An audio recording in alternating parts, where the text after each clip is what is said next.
Pour Christian Clavier, Le Père Noël est une ordure marque également le début de la collaboration de l'acteur avec le réalisateur Jean-Marie Poiret, qui va s'avérer très fructueuse. Les deux hommes travailleront ensemble sur une dizaine de films, dont Papy fait de la résistance, l'année suivante en 1983. Cette comédie qui revisite de manière irrévérencieuse l'histoire de l'occupation allemande en France pendant la Seconde Guerre mondiale était elle aussi une pièce de théâtre à l'origine. Martin Lamotte, l'un des acteurs avec qui Clavier partageait l'affiche du film, se souvient qu'il n'était pas toujours facile de garder son sérieux pendant le tournage.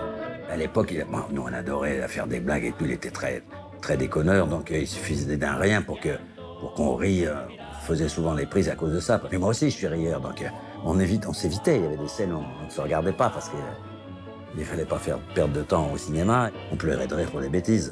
Avec la fatigue, tout peut arriver. Comme Le Père Noël est une ordure, le film a été sévèrement critiqué à sa sortie en salle. Mais il est lui aussi parvenu à devenir culte par la suite. Des années plus tard, en 1993, Poiret et Clavier vont une nouvelle fois s'associer dans un projet complètement fou qui va devenir l'un des grands succès de l'histoire du cinéma français, Les Visiteurs. Moi, ça pue. Bonjour. C'était le succès, je pense, qu'il attendait depuis la période du Splendide et qui, d'un coup, va le propulser sur le devant de la scène à tout point de vue. Et quand on est acteur et qu'on peut avoir, alors qu'on en a eu tellement dans les années 80, d'un coup, 10 ans après, un nouveau film culte, c'est absolument rarissime. C'est OK.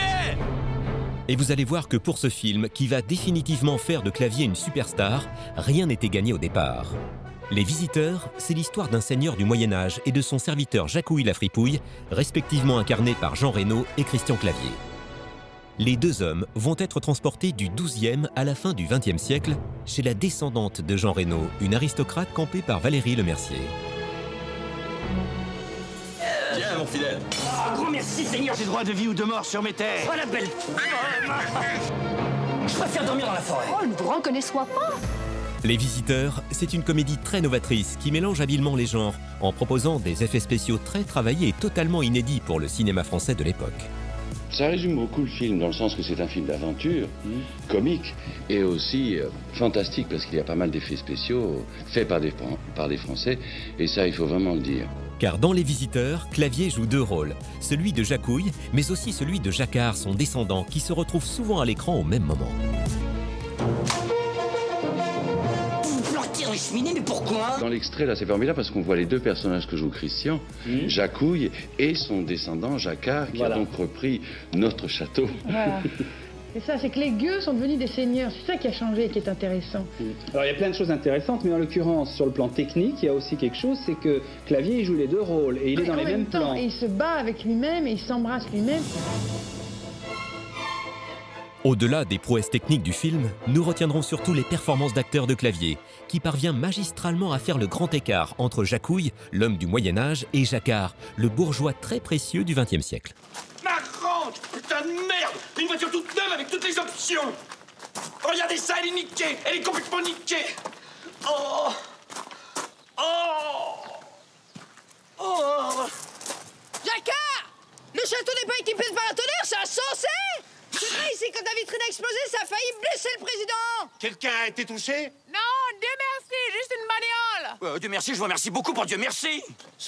C'est ma limo? Mais non, c'est pas votre limo. C'est ma nouvelle range. Deux personnages sortis tout droit de l'esprit de l'acteur qui a coécrit le scénario du film. D'avoir et Jacquard et Jacouille, et d'avoir et le personnage très collé-monté de l'époque moderne et le gueux du Moyen-Âge, pour un comédien, c'est le paradis. Pas de brûler, mais enfin. Mais pas du tout. Mais j'ai pas le toit, c'est l'aile. Vous êtes pirlure. Je vous préviens que si l'aile du président a brûlé, on va direct au procès! Mais non, c'est OK. C'est OK, regardez. OK. Je la lustre. Je la polis. Regardez. Regardez, elle brille déjà. On se voit dedans, hein. Regardez. C'est OK. Jacouille la Fripouille, ça c'est vraiment la créativité la plus pure. Ça, c'est le personnage qui m'a le plus amusé parce que j'ai pris son look sur un tableau de Bruegel. J'ai trouvé ce personnage-là, de la coiffure et comment il était habillé. Et à partir de là, j'ai inventé complètement cet écuyer, ce souffre-douleur de son seigneur, qui lui est entièrement dévoué, mais qui en même temps souffre un peu et qui reste aussi ce Français qui vient du bas et qui existe. J'ai perdu l'habitude de nos folles chevaucher dans la lande. Tu soufflotes comme un chien. Alors ça, c'est un immense rire et un personnage d'une énergie, alors là, fondamentale, parce qu'il s'il n'a pas l'énergie, il meurt. Et on lui pèlera le jonc comme au bailli du Limousin. On a pendu un beau matin. On a pendu avec ses tripes. Ce personnage vraiment répugnant, repoussant, très crado, aux côtés de Jean Reno, c'est un de ses rôles les plus drôles. Je ne vois pas qui peut incarner Jacques Houille à la place de Christian Clavier. Je ne le voyais pas à l'époque et je ne le vois pas aujourd'hui. Dire cette transformation physique, cette capacité à dire ces répliques complètement absurdes, mais dans le bon tempo, cette manière d'aller à fond dans un comique très physique, sans que ce soit ridicule, en assumant ce côté too much, pour moi, ça, c'est totalement Clavier. C'est ça qui est sympa avec Christian Clavier, c'est qu'il prend beaucoup de plaisir aussi à se grimer, à aller loin dans la transformation physique, dans le maquillage. On sent qu'il s'amuse beaucoup de ce genre de rôle.